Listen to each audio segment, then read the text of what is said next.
So today I'm working on a 2014 Subaru Crosstrek.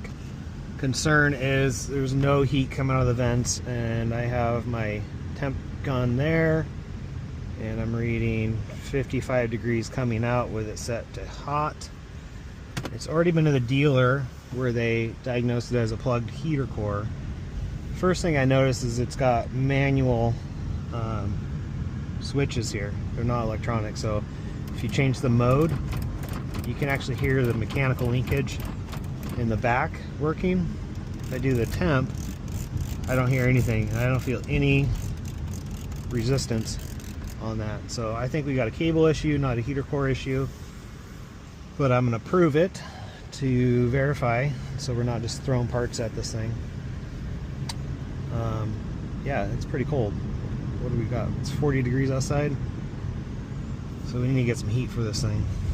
The first thing I want to do is I want to test the temperature of the heater hoses going in and out of the heater core. If they're both hot, the heater core is flowing properly. If one is cold and one is hot, then the heater core is plugged.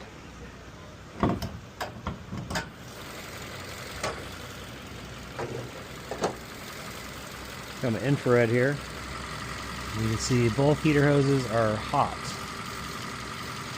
One would be cold if it was plugged. We don't have that problem here. So I've already removed the glove box, anticipating the situation.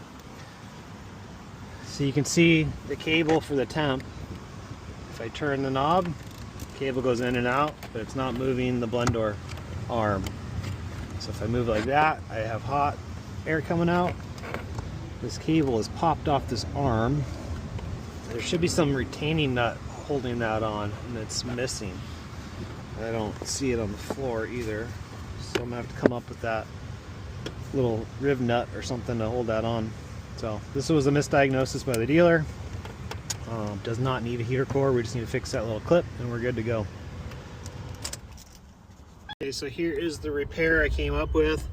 I ended up having to take that arm off, taking it to a bench, and then drilling a tiny little hole through it, installing a washer and that pin. And now it works correctly and it will not fall off. So this is fixed. I'll put the glove box back on and we will be on our way.